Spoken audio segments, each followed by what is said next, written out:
Hello friends, social media पर हम बार बार Covishield के बारे में सुन रहे हैं। क्या कोविशील्ड का वैक्सीन लेना सच में इतना खतरनाक है? क्या उसके साइड इफ़ेक्ट्स हम सभी के ऊपर दिख रहे हैं? जो बातें कोविशील्ड के बारे में आज सोशल मीडिया पे, न्यूज़पेपर में इतनी ज़ोरों शोरों से फैलाई जा रही है, किस आधार पर ये सब बातें हो रही है, आज इसी वीडियो में हम सच का खुलासा करने की कोशिश करेंगे। हम में से बहुत सारे लोगों ने कोविशील्ड का वैक्सीन लिया है और जिस तरह की खबरें फैलाई जा रही है उससे लोगों में डर बढ़ रहा है। तो क्या है कोविशील्ड का सच? क्या उससे सच में टीटीएस जैसी जानलेवा बीमारी सबको हो सकती है? वैक्सीन लेकर हमें 2 से 3 साल हो चुके हैं, लेकिन अब इसका चर्चा में आने का असली कारण क्या है? क्यों वैक्सीन लेने के इतने सालों बाद अब कोविशील्ड पर वापस से चर्चा हो रही है? कोविशील्ड वैक्सीन कोविड-19 के खिलाफ बनाया गया था। सीरम इंस्टीट्यूट ऑफ इंडिया द्वारा, जिन्होंने पार्टनरशिप की थी एस्ट्राजेनेका कंपनी और यूनिवर्सिटी ऑफ ऑक्सफोर्ड के साथ। कोविशील्ड को इमरजेंसी यूज के लिए अप्रूवल मिला था कुछ कंट्रीज में, जिसमें इंडिया भी शामिल है। तो दोस्तों, इसकी शुरुआत हुई है ब्रिटेन में। अप्रैल 2021 में ब्रिटिश सिटीजन जेमी स्कॉट को कोविड की वैक्सीन लेने के बाद दूसरे ही दिन अस्पताल में एडमिट होना पड़ा और उसके कुछ ही दिनों बाद उसके फैमिली मेंबर्स ने कोर्ट में एस्ट्राजेनेका कंपनी पर केस कर दिया।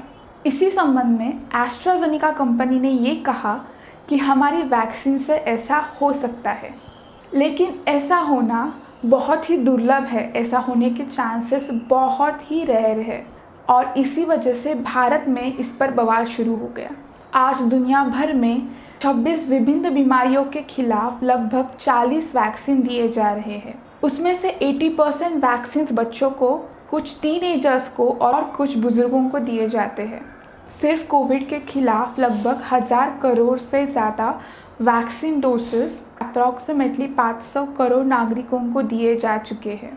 इसमें से कोविशील्ड की अप्रॉक्सीमेटली 300 करोड़ डोसेस दी जा चुकी है।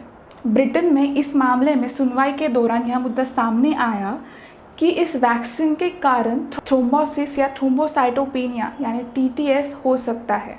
सरल भाषा में कहे तो रक्त का थक्का यानी थ्रोम्बोस बन जाता है। लेकिन क्या ये सिर्फ इसी वैक्सीन का साइड इफ़ेक्ट है? तो नहीं, ये सिर्फ इसी वैक्सीन का साइड इफ़ेक्ट नहीं है। लगभग सभी वैक्सीन के साइड इफ़ेक्ट्स में टीटीएस यानी थ्रोम्बोसाइटोपेनिया का समावेश है। किसी भी वैक्सीन को लगवाने के बाद शरीर उसके प्रति तत्काल प्रतिक्रिया देना शुरू करता है, जिसमें फीवर आना, बॉडी एक, हेडेक, ये सब साधारण प्रकार में आता है। लेकिन थ्रोम्बोसिस यानी रक्त के थक्के बनना, वेरी सीवियर फीवर और उसके बाद स्ट्रोक बहुत ही गंभीर साइड इफ़ेक्ट्स हैं। लेकिन कोविशील्ड वैक्सीन की बात करें तो ऐसा होने के चांसेस बहुत रेयर है।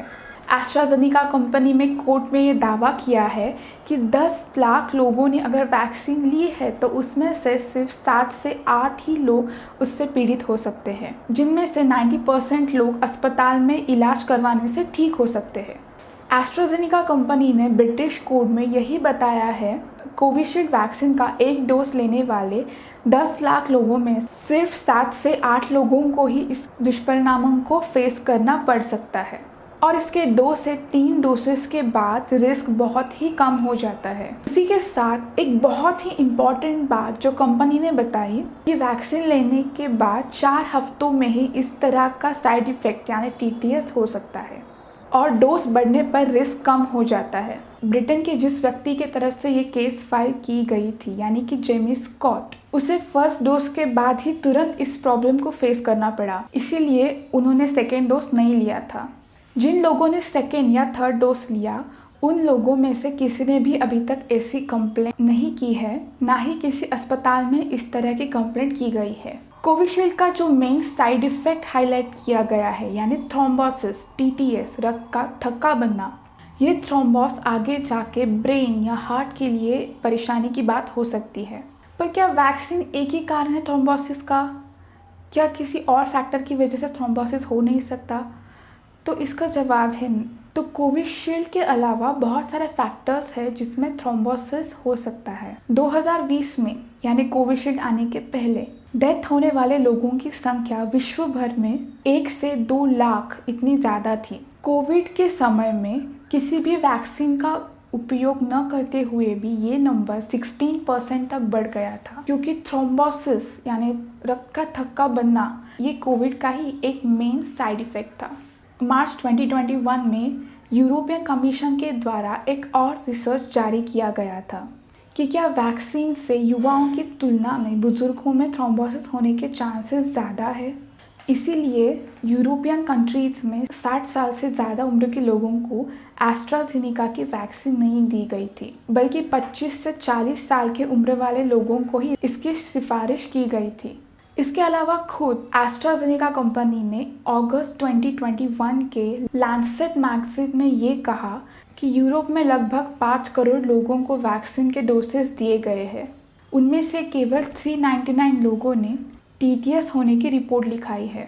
Originally blood clot was one of the symptoms of covid disease. इसीलिए ये सवाल किया गया कि ये TTS वैक्सीन के कारण हुआ या कोविड-19 के कारण, और ये अभी तक अनुत्तरित है। इसीलिए भारत सरकार और सीरम इंस्टीट्यूट दोनों को आगे आकर इस पे और रिसर्च करने की ज़रूरत है। अगर आपको ये वीडियो ज़रा सी भी इंफॉर्मेटिव लगी तो please do like the video, तो वीडियो को लाइक कीजिए और ऐसे और भी इंफॉर्मेटिव वीडियोस आप तक पहुँचे इसलिए चैनल को सब्सक्राइब कीजिए। धन्यवाद।